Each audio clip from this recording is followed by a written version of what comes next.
The night was heavy with tension, as if the air itself knew something monumental was about to happen. Across the Middle East, whispers of unrest had been building for weeks, but few could have predicted how quickly the winds of history were about to change direction. It was a night that began like any other. City lights glowing under the cover of darkness, soldiers standing at their posts, politicians behind closed doors crafting careful words. Yet, in a matter of hours, the calm veneer shattered. Once the first moves were made, there was no turning back. This was not a skirmish or a symbolic gesture. This was a moment when hesitation was replaced by conviction, when a single decision carried the weight of generations. Across borders, eyes widened as the reality sank in. Someone had dared to alter the course of the Middle East with a stroke bold enough to challenge the status quo. The region, so often bound by unspoken rules of power, had been thrown into a new reality where those rules no longer applied. For decades, the Middle East path had been shaped by outside influences, shifting alliances, and the delicate dance between diplomacy and conflict. But this night cut through that familiar pattern like lightning across a dark sky. It was not just about territory or resources. It was about reclaiming agency, about showing the world that decisions about the region's future would no longer be dictated from afar. Those who had long underestimated the willpower of its people now found themselves recalculating every assumption they held. In living rooms, coffee shops, and military command centers alike, the event was replayed over and over. Every angle, every frame of footage carried its own gravity. People didn't just watch the events unfold, they felt them. The conversation shifted from "what happened" to "what happens now?" And that question carried a weight that everyone understood, because nothing that followed would be the same. This was the night when courage outweighed caution, when silence gave way to action. It was the night when the future of the Middle East didn't just shift, it turned sharply onto an entirely new path. And though many would debate the morality, strategy, or consequences of that decision for years to come, one truth became undeniable: the region would never again be seen in the same light. History does not always announce its arrival with fanfare. Sometimes it slips in quietly before exploding into a moment that rewrites the world's expectations. This was one of those moments, a point in time where the past and future collided, and the Middle East, for better or worse, charted a new course that no one could reverse. It began with a chain of decisions that had been years in the making, shaped by a history of conflicts, betrayals, and unkept promises. For decades, the Middle East had been caught in a cycle, periods of fragile calm followed by waves of unrest, each one resetting the clock but never truly solving the underlying tensions. Leaders came and went, alliances shifted, and foreign powers played their games, but beneath it all, resentment simmered. This was not born out of a single disagreement. It was the culmination of years of pressure, humiliation, and the constant struggle for autonomy in a world determined to dictate terms. When the moment came, it was not spontaneous, it was calculated. Every step had been weighed, every risk measured, every possible reaction anticipated. The architects of this decision knew the stakes were immense, but they also knew that waiting any longer meant accepting a future written by others. And so, the course was set. With precision, the action was carried out, cutting through decades of political choreography like a blade through silk. The impact was immediate. Borders felt smaller, and the world suddenly seemed more alert, more awake. Political analysts scrambled to make sense of it, while ordinary people felt an unshakable sense that something irreversible had just happened. It was not merely an act of defiance, it was a declaration. A statement that the Middle East was no longer willing to play by rules written outside its own lands. For those who had long dismissed the region as predictable, the shock was profound. This was the moment that shifted perspectives, redrew calculations, and made it clear that the next chapter in the Middle East story would not be authored quietly. The future had changed, and there was no undoing it. In the hours that followed, the air was thick with uncertainty. World capitals lit up with urgent meetings, intelligence briefings, and heated debates behind closed doors. Diplomats who had once spoken confidently about containing tensions now found themselves speaking in cautious, measured tones. The decision that had been made was not just bold, it was unprecedented. It challenged decades of political norms and unspoken boundaries that had quietly governed the balance of power in the region. For the people on the ground, the meaning was clear. This was not just another political maneuver, it was a message. a message that their nation was prepared to take its fate into its own hands, no matter the risks.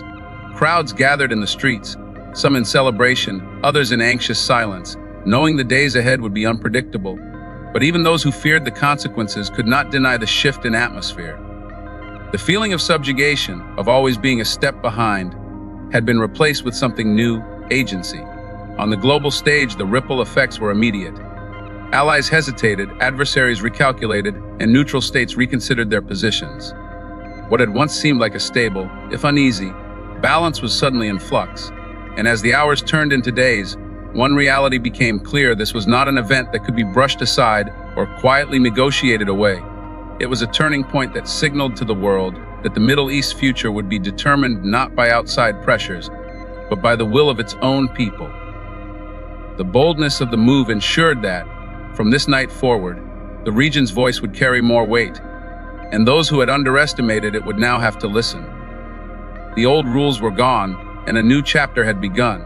In the days that followed, every headline, every news broadcast, and every diplomatic conversation circled back to that single night. Governments scrambled to interpret the move. Analysts debated its long-term implications, and military strategists pored over every detail. Some called it reckless, others called it visionary, but no one could deny it had altered the trajectory of the region. The balance of power, once maintained by delicate, unspoken understandings, had been jolted into an entirely new alignment. Inside the country, the mood was electric. It wasn't just about a political statement. It was about pride, identity, and self-determination. People who had felt invisible on the world stage now felt their presence could no longer be ignored. Markets reacted, borders braced for potential flare-ups, and international organizations called for calm. But the core message of the action remained unshaken. This was a declaration that the region's future would no longer be dictated without its consent. For decades, outside powers had treated the Middle East as a chessboard, moving pieces, setting strategies, and expecting compliance. That night shattered the illusion that such a game could go on forever. The strike was not just a counteraction. It was a defiance of the very idea that the region's destiny could be decided elsewhere. What came next was a tense waiting game. Would the move spark retaliation? Would it force genuine dialogue? Or would it become the catalyst for a broader shift in alliances and power structures? The uncertainty was palpable, but beneath it all was an unshakable truth. Nothing would ever be the same again.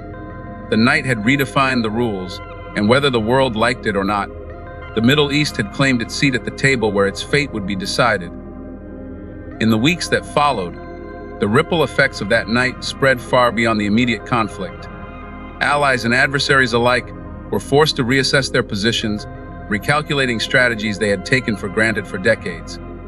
Capitals across the globe convened emergency meetings, intelligence agencies ramped up surveillance, and diplomatic channels buzzed with urgent back and forths. The realization was dawning on the world that the Middle East was no longer a region to be managed. It was now an active force capable of setting its own terms. Within the region, conversations shifted. Leaders who had once walked a careful line between appeasing external powers and addressing domestic concerns began to recognize a new political reality. The show of strength had emboldened voices that had long been suppressed, fueling debates about sovereignty, security, and independence. Ordinary citizens, once disillusioned by years of instability, felt a renewed sense of agency, even if they knew the road ahead would be uncertain and dangerous. The economic consequences were also swift. Oil markets saw sharp fluctuations, trade routes were reconsidered, and investors grappled with the possibility that old assurances about stability no longer held true. In some quarters, there was fear. In others, cautious optimism that this could lead to a new era of negotiation rather than perpetual conflict. Yet beneath all the political and economic calculations was something deeper, a shift in mindset. For too long, decisions affecting the Middle East had been made in distant boardrooms and foreign parliaments. Now the region had demonstrated it could impose its own will on the world stage. It was a statement both to itself and to the powers beyond its borders. The days of passive acceptance were over. The Middle East had crossed a threshold, and the rest of the world would have to adapt to the new reality. The night's events sent ripples far beyond the immediate battlefield, shaping decisions in capitals across the Middle East and beyond. Leaders who had long operated in a realm of calculated risk suddenly found themselves staring at a new equation, one where the cost of aggression could no longer be neatly contained. It wasn't just the military hardware or the precision of the strike that made an impact. It was the unmistakable message that the balance of power had shifted and that old rules no longer guaranteed safety. In the streets, people felt the tremor of change, sensing that the future they had known was slipping away. Some saw hope in the newfound resistance to domination, believing it could inspire self-determination. Others feared that the escalation would spiral into something uncontrollable, dragging the region deeper into cycles of retaliation. International powers, too, felt the weight of the moment. Analysts debated whether this was the beginning of a new deterrence era or the unraveling of fragile peace. The night became a reference point, a story told in war rooms, parliaments, and living rooms, a reminder that one decisive act can alter the trajectory of nations. From this point onward, strategies would be rewritten, alliances tested, and ambitions recalibrated, all because the Middle East had crossed into uncharted territory. The desert night was silent again, but it was not the same silence as before. Somewhere in the distance, the faint echo of that night's fire still lingered, not in sound, but in memory. Borders had not moved, yet the map of the Middle East had been redrawn in the minds of its people. Leaders spoke carefully now, knowing that the margin for miscalculation had vanished. Soldiers stood watch with sharper eyes, aware that the line between deterrence and disaster had thinned to a breath. And the ordinary men and women, those who had no power to launch missiles or draft treaties, felt the weight of history pressing upon their days. The night had ended, but its shadow stretched far into the future. There would be more talks, more threats, perhaps even more blood. But nothing could undo the truth that had been written in the sky with fire, a truth that once crossed, there is no return.